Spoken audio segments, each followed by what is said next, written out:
말씀을 가지고 무심코 당긴 활이라는 제목으로 말씀을 증거하도록 하겠습니다. 22장은 아합과 베나닷의 제3차 전투와 특별히 아합의 최후에 대하여서 기록하고 있습니다. 참 선지자 미가야의 그 아합의 죽음의 예언이 성취되는 그 내용이 바로 이 본문의 말씀입니다. 그 예언의 성취로 아합의 죽음에 대하여서 굉장히 상세하게 기록하고 있습니다. 아합이 어떻게 죽었고 무엇 때문에 죽었는지를 바로 기록한 것이 오늘 이 본문의 말씀입니다. 이스라엘의 승리를 말하는, 그러니까 전쟁을 하면 무조건 이길 것이다라는 거짓 선지자들의 미혹에 따라서 베나단에게 뺏겼던 길랏 라못을 수복하기 위해서 이스라엘 동맹군, 남유다와 북이스라엘이겠죠. 이스라엘 동맹군의 출전이 강행되었어요. 이 전쟁에서 아합은 만약을 대비하여서 변장하여 참여했습니다. 그리고 여호사밧, 남유다의 왕 여호사밧으로 하여금 왕복을 대신 입고 싸움을 지휘하게 했습니다. 그러니까 아합 왕은 자기가 이제 머리를 굴려서 자기가 살 궁리를 했던 것이요. 왜냐하면 미가야 선지자가 예언을 했던 내용이 있기 때문에 바로 이 전투에서 죽을 것이라는 그 예언이 있었고, 바로 그 예언이 꺼림직하였기 때문에 나름대로 이제는 많은 방법들을 생각한 것이 변장을 하고, 그리고 자신의 옷을 여호사밧에 입혀서 그래서 자기는 어떤 전쟁의 그런 죽음의 위협에서 이제 한 발 물러선, 여차하면 이제 뒤로 빠질 수 있는 그런 모든 계획을 세워 놓았습니다. 모든 일이 아합의 의도대로 순조롭게 진행되는 것처럼 보입니다. 그러나 예상하지 못한 일이 바로 아합에게 발생됩니다. 오늘 제일 중요한 요절이라고 한다면 34절인데요. 우리가 34절을 같이 합독하겠습니다. 시작. 한 사람이 무심코 활을 당겨 이스라엘 왕의 갑옷 솔기를 마친지라. 왕이 그 병거 모는 자에게 이르되 내가 부상하였으니 내 손을 돌려 내가 전쟁터에 나가게 하라 하였으나. 아멘. 바로 이 30절에 아합이 활을 맞는 장면이 나옵니다. 바로 이 활을 맞은 바로 이 사건 때문에 아합이 죽게 돼요. 여기서 이제 무심코라는 표현으로 시작을 해요. 무심코. 그 활이 노린 활이 아니에요. 그냥 난리, 전쟁의 난리 통해서 이름도 없는 그냥 일개 병사의 어떤 목표를 정한 것이 아니라 그냥 아무데나 쏜 활, 무심코 던진 그 활에 맞았다는 것이죠. 여기서 무심코라는 이 원어의 뜻이 흠이 없는 완벽한 상태를 의미하는 거예요. 그러니까 아합이 절대로 죽지 않을 그런 완벽한 상태, 그런 무심코 던진 활이었다는 거죠. 한 병사가 아합을 죽이려는 특별한 목적이 없이 그냥 전쟁의 난리 속에서 던진 쏘아 올린 활이었습니다. 그런데 그 활이 어디에 맞았냐? 아합의 갑옷 솔기를 맞췄다라고 그렇게 기록하고 있어요. 솔기가 무엇입니까? 솔기의 이 원어의 뜻이 결합하다, 접합하다라는 뜻을 가지고 있어요. 옷이나 이부자리에 두 폭을 맞대고 꿰맨 줄을 의미하는 거예요. 그런데 갑옷 솔기란 갑옷 부품 사이의 틈을 줄로 얽혀맨 부분을 가리키는 것입니다. 한 병사가 무심코 쏜 화살은 겨우 화살 하나 통과할 틈밖에 없는 바로 이 솔기에 적중하여 아합 왕의 복부를 관통하게 되었습니다. 이 화살은 아합의 치밀한 인간적 어떤 계획의 틈을 뚫고 들어온 하나님의 엄정한 심판을 상징적으로 드러내고 있어요. 그런데 다른 또 그림이 그려집니다. 아합이 왕복을 입게 한 이 여호사밧 남유다 왕, 이 남유다 왕은 전쟁통에서 지금 타겟이 되었어요. 왜냐하면 아합의 옷을 입고 지금 전쟁에 나갔던 것이죠. 그런데 이 아람 왕 베나닷은 전쟁하기 전에 아합만 노리라고 했어요. 아합만. 그러니 지금 이 아합의 왕복을 입은 여호사밧은 집중 타겟이 되었던 것이죠. 쭉 말씀해 보니까 32명의 병거 장관들에게 둘러싸였어요. 하나님의 도우심으로 그런데 목숨을 구했다라는 거죠. 32명의 병거 장관에게 둘러싸였다는 것은 무엇을 의미하냐면 도망갈 틈이 없다는 것을 의미하는 거예요. 도망갈 틈이 없었다는 건데, 그런데 놀라운 것은 여호사밧은 살았습니다. 그런데 아합은 어땠습니까? 일반 군사로 변장했어요. 그리고 포위망을 흐트러뜨리고, 그리고 철흉갑을 입었습니다. 자기 몸을 희감아서라도 자신의 목숨을 구하려고 했던 것이죠. 이 방법 저 방법 다 썼습니다. 살려고. 그런데 아합 왕은 일개병사가 우연히 쏜 화살 하나에 목숨을 잃고 말았습니다. 지금 똑같은 이 전쟁의 상황 속에서 여호사밧과 아합은 완전히 다른 그런 상황에 처하게 됐어요. 어떤 왕은 죽을 수밖에 없는 환경에서 살아난 것이고, 또 어떤 왕은, 이 아합 왕은 죽지 않는, 살을 수밖에 없는 그런 환경에서 죽음을 맞이했던 것이죠. 하나님이 구원코자 하시면 어떤 상황 속에서도 구원을 받고, 하나님이 심판하고자 하면 모든 방법을 동원해서라도 끝내는 심판받고 멸망하게 된다라는 것이에요. 오늘 이 본문 말씀에 병행하는 내용이 있는데, 우리가 역대하 18장 31절을 한번 우리 화면을 통해서 같이 읽어보도록 하겠습니다. 오늘 이 본문 말씀과 병행 구절이거든요. 같이 읽어볼게요. 시작. 병거의 지휘관들이 여호사밧을 보고 이르되 이가 이스라엘 왕이라 하고 돌아서서 그와 싸우려 한즉 여호사밧이 소리를 지르매 여호와께서 그를 도우시며 하나님이 그들을 감동시키사 그를 떠나게 하신지라. 아멘. 이 내용이 상세하게 기록되어 있어요. 여기서 우리가 주목해야 될 것이 있어요. 병거 지휘관들 여호사밧을 보고 이르되 이스라엘 왕이라, 그러니까 아합이라는 거죠. 그래서 저자를 죽여라 하면서 둘러쌌습니다. 그와 싸우려고 했는데 여호사밧이 그때 소리를 질렀어요. 근데 여호와께서 그를 도우시며 하나님이 그를 감동시키사, 그들을 감동시키사 그를 떠나게 하셨다는 거죠. 그러니까 죽이려고 했는데 아합 왕이 아니에요. 그러니까 아합 왕이 아니네 하고 다들 돌아간 거죠. 아합 왕을 찾으러.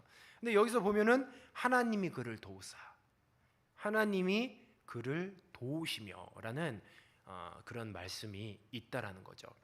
여호사밧은 비록 경솔하게 아합과 전쟁에 나가는 그런 좀 인간적으로 부족한 모습도 있었지만 여호사밧은 선한 왕이었습니다. 하나님을 의지하는 선한 왕이었어요.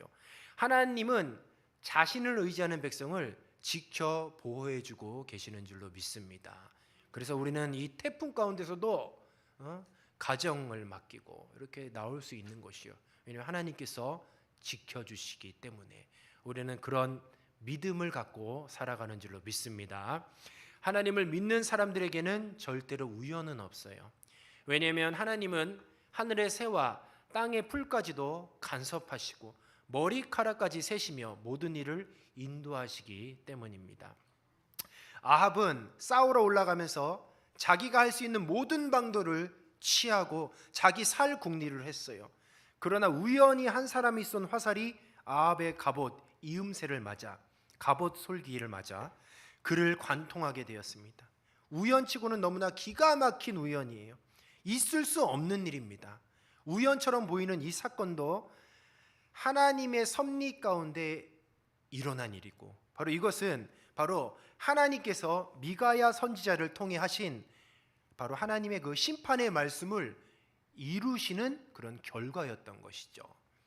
그러니까 이것이 우연에 된 것이 아니라 하나님의 말씀대로 이루어진 결과였던 것이에요. 우리가 이 말씀을 통해서 교훈하는 것이 무엇이냐? 하나님의 뜻, 하나님의 섭리를 피할 수 있는 사람은 아무도 없다는 거예요. 하나님이 정하셨으면 그대로 이루시는 거예요. 이 진리를 아는 사람은 모든 일에서, 모든 상황에서 하나님의 손길을 느끼고 또 작은 일에서라도 하나님이 주시는 교훈을 발견할 수 있는 것이에요. 어떤 작은 일에도 하나님의 뜻을 깨닫게 되는 것이죠. 그래서 그리스도인들은 하나님의 뜻이 무엇인지를 분별하고 깨닫고 어떤 되어지는 일들을 통해서 하나님의 섭리를 깨달아야 한다는 것이죠. 그리고 한번 우리 삶 속에서 오늘부터 이제 태풍 왔는데 그것을 하나님의 뜻을 한번 발견해 보십시오. 그냥 태풍 왔으면 태풍 왔네. 그렇게 생각하면 안 돼요. 그리스도인들은 태풍이 왔구나. 하나님이 이 태풍을 통해서 태풍도 하나님이 다 주관하시는 줄로 믿습니다. 이것이 그냥 자연적인 현상으로만 치부할 것이 아니라 이것을 우리가 어떻게 받아들여야 되냐? 하나님의 뜻이 있는 거예요. 하나님의 섭리가 있는 것입니다. 때로는 그것이 그 결과가 그 과정이 너무 고통스러울 수도 있어요. 그러나 하나님은 그런 고통스러운 과정과 그런 참혹한 결과를 통해서도 하나님의 뜻이 반드시 있다라는 것이에요. 하나님께서 미가야 선지자를 통해 하신 심판의 말씀을 이루신다는 거죠. 작은 일에라도 하나님의 주시는 교훈을 발견하고, 그러니까 누구도 하나님의 손길을 벗어나서 자기 마음대로 살 수 있는 사람은 아무도 없다는 것이에요. 우리 송파동 교회 젊은 집사님들과 대화를 이제 나눈 적이 있어요. 대화를 하다가 그 대화의 주제가 뭐였냐? 죽음에 대한 대화였습니다. 젊은 집사님이에요. 그러니까 40대, 50대 초반 이렇게 젊은 집사님들과 대화를 중에 죽음에 대해서 이제 생각을 나눴어요. 근데 그 죽음의 대화의 요지가 뭐였냐? 자기 죽음인데 자기가 언제 어떻게 죽을 것인가에 대한 그런 내용을 이렇게 좀 대화를 나눈 적이 있어요. 각자 얘기를 한 거죠. 자기는 어떻게 죽었으면 좋겠냐, 언제 어떻게 죽었으면 좋겠냐라는 것이 대화의 요지였고, 그것을 그냥 의도치 않게 한 사람 한 사람 이렇게 그것을 이렇게 나누게 되었어요. 그래서 제가 이렇게 들었는데 어떤 성도님이 이런 말씀을 하십니다. 이게 젊은 집사님, 자기는 70살까지 살다가 콱 죽고 싶대요. 그냥 죽는 게 아니라 콱, 그러니까 갑자기 죽고 싶대요. 물었죠. 왜 70살이면 이렇게 빨리 이렇게 돌아가시려고 하시냐고 물었어요. 두 가지 궁금하더라고요. 왜 70살까지? 그리고 왜 그냥 누워서 죽어도 되는데 왜 퀵 죽고 있냐? 그런데 자기는 이제 몸이 아플 때서 가족들에게 피해를 주기 싫다는 거예요. 그래서 그냥 젊음이 조금이라도 남았을 때, 근데 70살, 왜 퀵 죽고 싶냐? 마찬가지, 아파서 죽기 싫다는 거죠. 그래서 한 번에 고통을 최대한 작게 해서 그렇게 퀵 이렇게 죽었으면 좋겠다라는 그런 소망을 이렇게 이야기하셨어요. 또 어떤 성도님은 이런 말씀하셨습니다. 젊은 집사님이에요. 젊은 집사님. 자기는 실버타운에 들어가는 거예요. 실버타운에 들어가면 노후가 보장되고 모든 편의시설을 편리하게 이용할 수 있고, 전 잘 몰랐는데 실버타운에 들어가면 빨래도 해주고 설거지도 해주고 다 해준다면서요. 그래서 근데 실버타운에 들어가면 약 4억 정도가 있어야 돼. 4억 정도가. 그래서 생각했죠. 나는 실버타운에 들어갈 리는 없겠구나라는 생각을 했습니다. 그렇게 이렇게 비쌀지 몰랐어요. 어찌되었건 이제 그 젊은 집사님은 실버타운에 가서 거기서 이제 편안하게 이제 생을 마감하고 싶다라고 그렇게 이야기를 했어요. 그 이야기를 이렇게 듣고 나서 이제 생각했던 것이 있습니다. 우리 자신을 보통 뭐 내 소유라고 생각을 하잖아요. 보통 우리는 다 내 자신은 하나님의 것이다라고 인정하면서도 그래도 은연중 내 자신은 나의 소유인 것처럼 살고 있어요. 그런데 내 자신이 내 소유가 아닌 것을 언제 알 수 있냐면 죽음을 보면 알 수 있어요. 죽음만큼 자신이 정할 수 없는 것이 어디 있겠습니까? 그 죽음이 다른 사람의 죽음이 아니에요. 내 죽음이 내 죽음. 내 죽음인데 내가 정할 수가 없습니다. 나는 건강한데 건강하다고 오래 사나요? 아니죠. 건강해도 오래 살 수가 없어요. 건강하다고 또 그리고 어디 아프다고 해서 빨리 돌아가시는 것도 아니에요.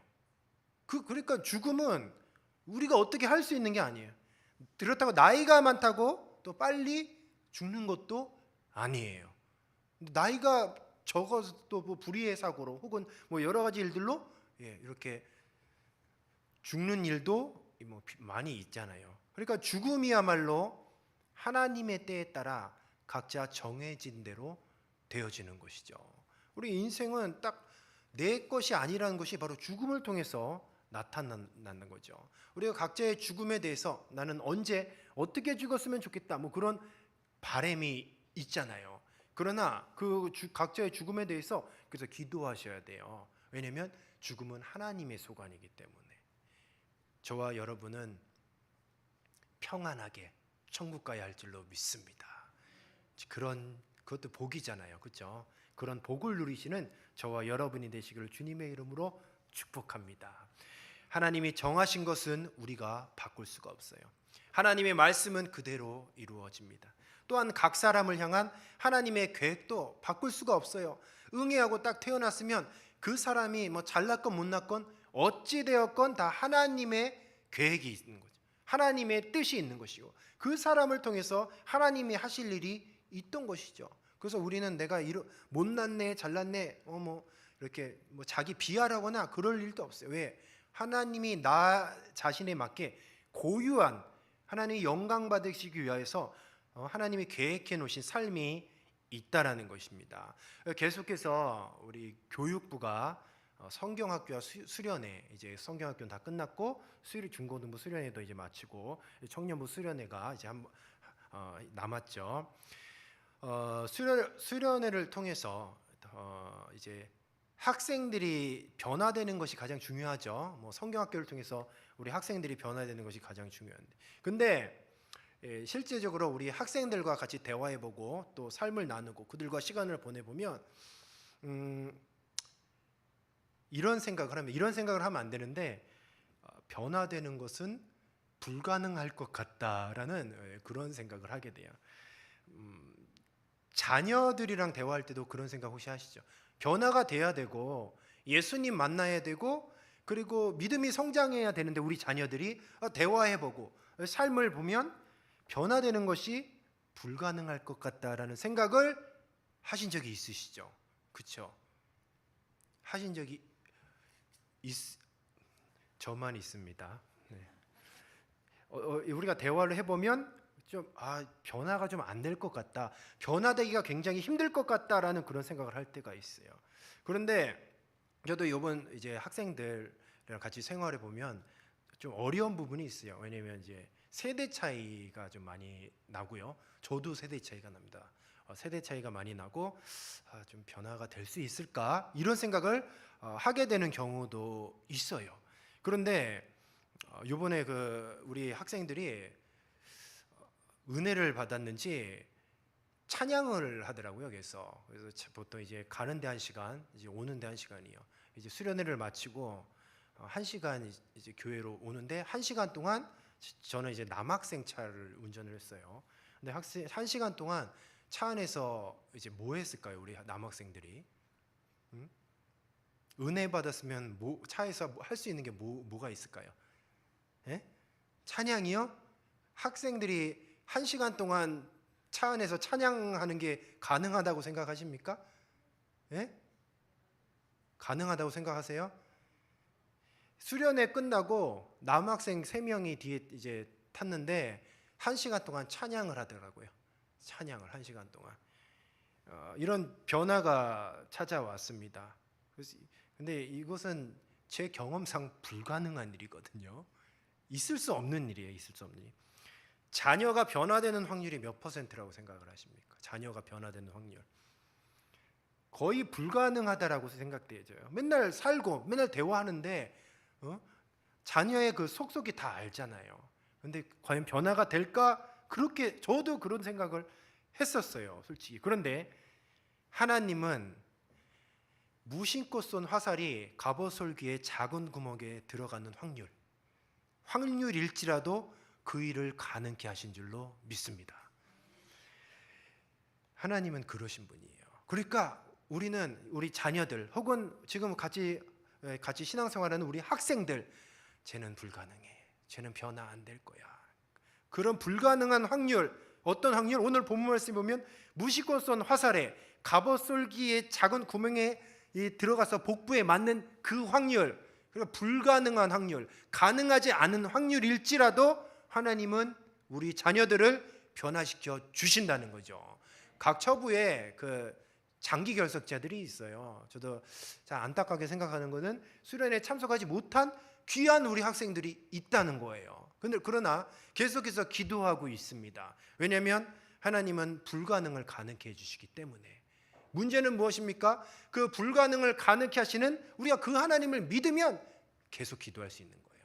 어느 순간 우리 자녀들을 보고 그리고 우리 학생들을 보고 기도가 안 나올 때가 있어요. 기도를 안 해요. 왜? 믿음이 없어졌기 때문이에요. 우리는 기도를 회복해야 돼요. 변하지 않는 내 자녀들, 교회 안 나오는 내 자녀들, 예수님을 알지 못하고 믿음을 저버린 우리 사랑하는 자녀들, 우리 학생들, 믿음의 다음 세대들, 혹은 내 주변의 가족들, 어느 순간 내 그들을 위해서 기도하지 않아요. 왜냐하면 불가능하기 때문에, 내 생각으로, 내 계획으로, 내 힘으로는 안 되기 때문에. 그런데 하나님도 그렇게 생각하면 안 되죠. 하나님, 오늘 본문 말씀에 보시죠. 하나님은 어떤 하나님이십니까? 불가능을 가능케 하셔서 기어코 하나님의 뜻을 이루시는 분이라는 거예요. 세상의 관점에서는 우연이 있죠. 그냥 우연이에요. 오늘 본문 말씀도 세상 사람들의 관점에서는 우연이에요. 그런데 그리스도인의 관점에서는 이건 필연이고, 우연을 그리스도의 관점에서는 어떻게 해석하냐? 바로 하나님의 섭리라고 그렇게 이야기를 하는 것이죠. 우리가 하나님을 알고 믿으며 예비하는 것도 결코 우연이 아니라는 것이에요. 오늘 우리가 이 자리에 나온 것도 하나님의 계획과 섭리가 있어서 수많은 사람들 중에서 더 큰 은혜를 주셔서 무엇인가 하나님이 원하시는 일들을 하시려고, 우리를 쓰시려고 이 수요 예배에 저와 여러분을 불러주신 줄로 믿습니다. 특별히 새벽 예배에 불러주시고, 수요 예배에 불러주시고, 또 금요 저녁 기도에 불러주시고, 주일날만이 아니고 다른 날도 불러주셨다는 것은 이건 틀림없이 하나님이 더 귀하게 쓰시려고 불러주신 것입니다. 그것을 기대하십니까? 그렇다면 계속해서 기도하시고 또 기대하셔서 하나님의 뜻을 이루시기를 주님의 이름으로 축복합니다.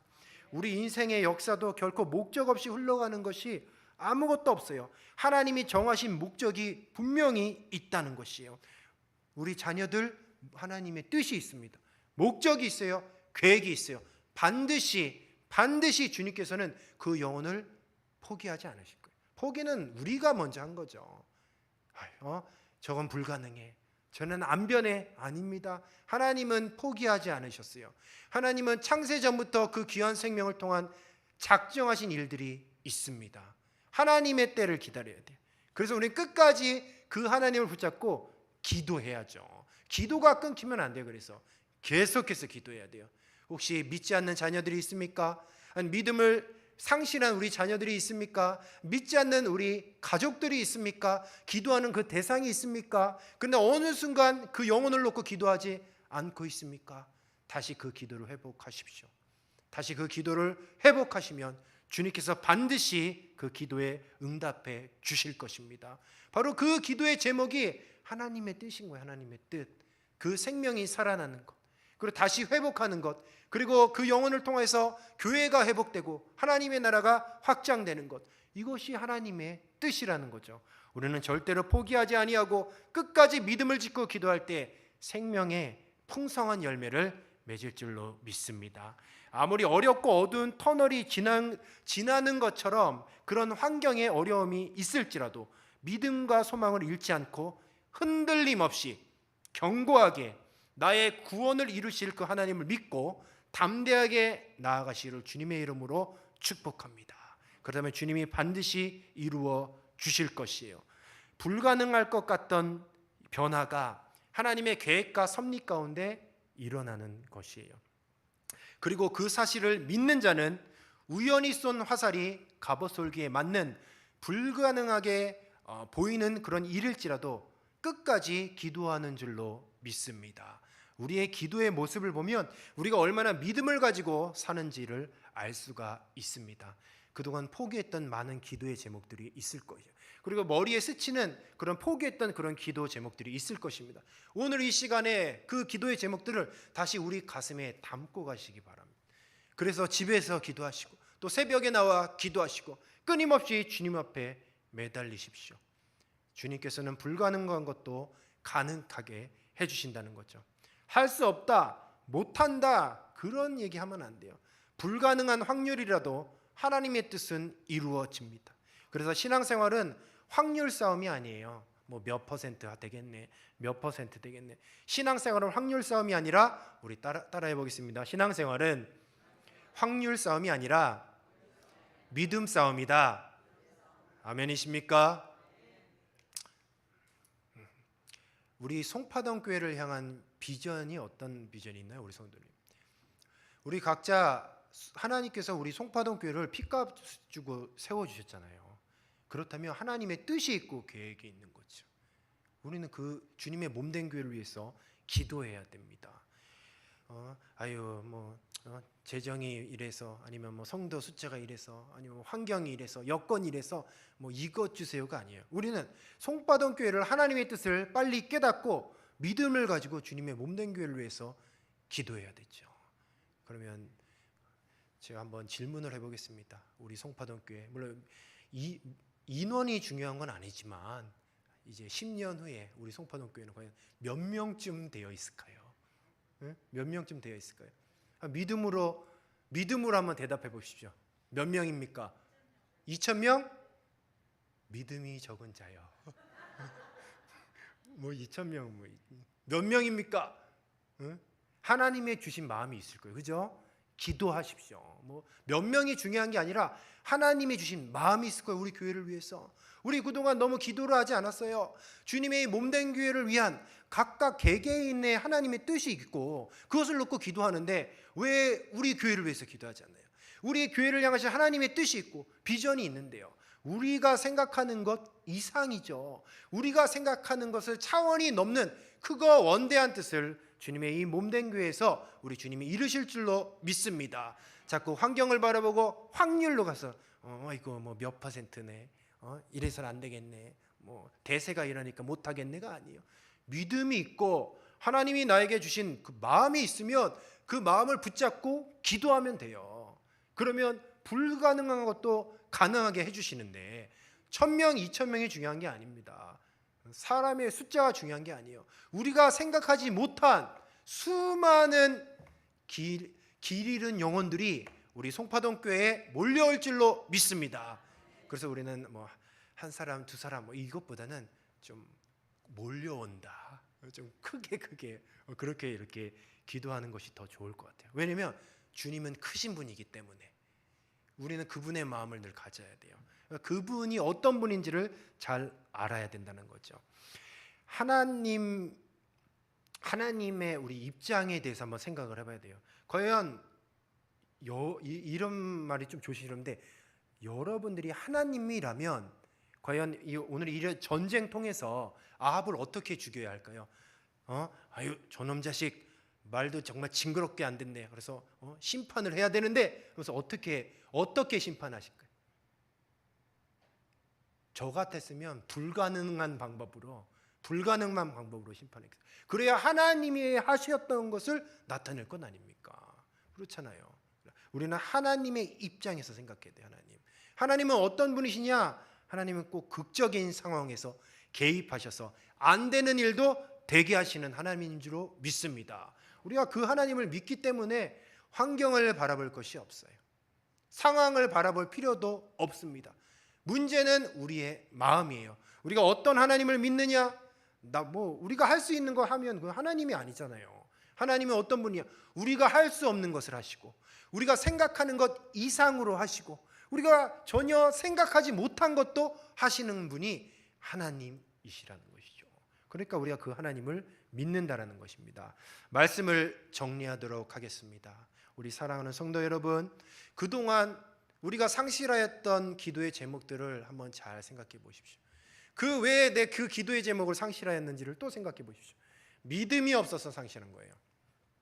그리고 하나님으로 믿지 않았기 때문이에요. 하나님을 그냥 조금 능력 많은 어떤 사람 정도로 우리가 생각했던 것이죠. 그러나 오늘 이 본문 말씀해 보십시오. 하나님은 어떤 분이시냐? 무심코 활을 당겨 이스라엘 왕의 갑옷 솔기를 맞춰서 아합 왕을 불가능할 것 같은 그런 일을 가능케 하신 하나님인 줄로 믿습니다. 우리는 그 하나님을 믿고 그동안 우리가 상실하고 포기하였던 그런 기도의 제목들 다시 믿음으로 우리 가슴에 담아서 다시 기도하십시오. 그리고 포기하지 마시기 바랍니다. 그리고 끝까지 인내하고 기도할 때에 하나님이